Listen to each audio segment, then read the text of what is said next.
નમસ્કાર મિત્રો, HD news ચેનલમાં આપનું હાર્દિક સ્વાગત છે। મિત્રો, ગુજરાત રાજ્યમાં ચોમાસાને લઈને સૌથી મોટી અપડેટો પ્રાપ્ત થઈ રહી છે। હવામાન વિભાગ દ્વારા તેમજ ખાનગી સંસ્થા સ્કાયમેટ દ્વારા સૌથી મોટી આગાહી વ્યક્ત કરવામાં આવી છે। તો તેમના જ વિશે ચર્ચા કરવાના છે, તેમજ કયા વિસ્તારોમાં ધોધમાર વરસાદ પડી શકે છે, તેમજ કયા વિસ્તારોમાં નહિવત અથવા તો કયા વિસ્તારમાં વરસાદ હજુ આવવાનો વાર છે, તેમની સંપૂર્ણ માહિતી મેળવ્યા વિડીયોમાં। તે પહેલા હજુ સુધી તમે અમારી ચેનલને સબસ્ક્રાઇબ ના કરી હોય તો મિત્રો સબસ્ક્રાઇબ કરી લેજો, લાઇક કરશો અને વધુમાં વધુ લોકો સુધી મેસેજ પહોંચે તે માટે વિડીયોને શેર કરશો અને વિડીયોને અંત સુધી જોતા રહેજો।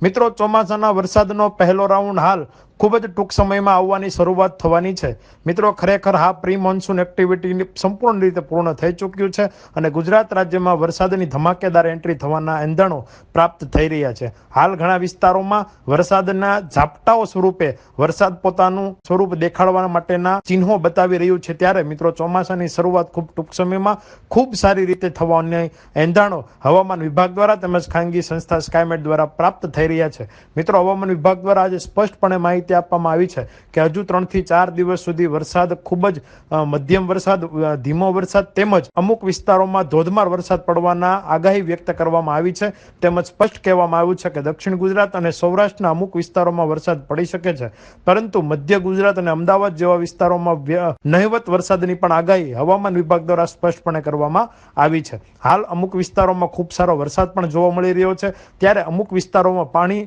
ફક્ત ને ફક્ત છાંટા અથવા તો પલાળીને જતો રહે વરસાદ તેવા એંધાણો પણ પ્રાપ્ત થઈ રહ્યા છે। ત્યારે મિત્રો, આ વાતાવરણ પ્રમાણે જોઈએ તો હવામાન વિભાગ દ્વારા સ્પષ્ટ કહેવામાં આવી રહ્યું છે કે વાદળછાયા વાતાવરણની સાથે બફારો અને ગરમીનું પ્રમાણ પણ વધી શકે છે અને બાદમાં જ્યારે વરસાદની એન્ટ્રી થશે ત્યારે ખૂબ સારી રીતે વરસાદ આવી શકે તેવા એંધાણો પ્રાપ્ત થઈ રહ્યા છે અને 4 થી 5 દિવસની હવામાન વિભાગ દ્વારા ગુજરાત રાજ્યમાં આગાહી વ્યક્ત કરવામાં આવી છે। આવી અપડેટો, આવા ન્યૂઝ રમેશને માટે આપને સુધી પહોંચાડતા રહીશું। ત્યારે અમારી ચેનલને અમને સપોર્ટ કરવા માટે અમારી ચેનલને સબસ્ક્રાઇબ કરો, લાઇક કરશો અને વધુમાં વધુ લોકો સુધી મેસેજ પહોંચે તે માટે વિડીયોને શેર કરો। જય હિન્દ, જય ભારત, ભારત માતા કી જય।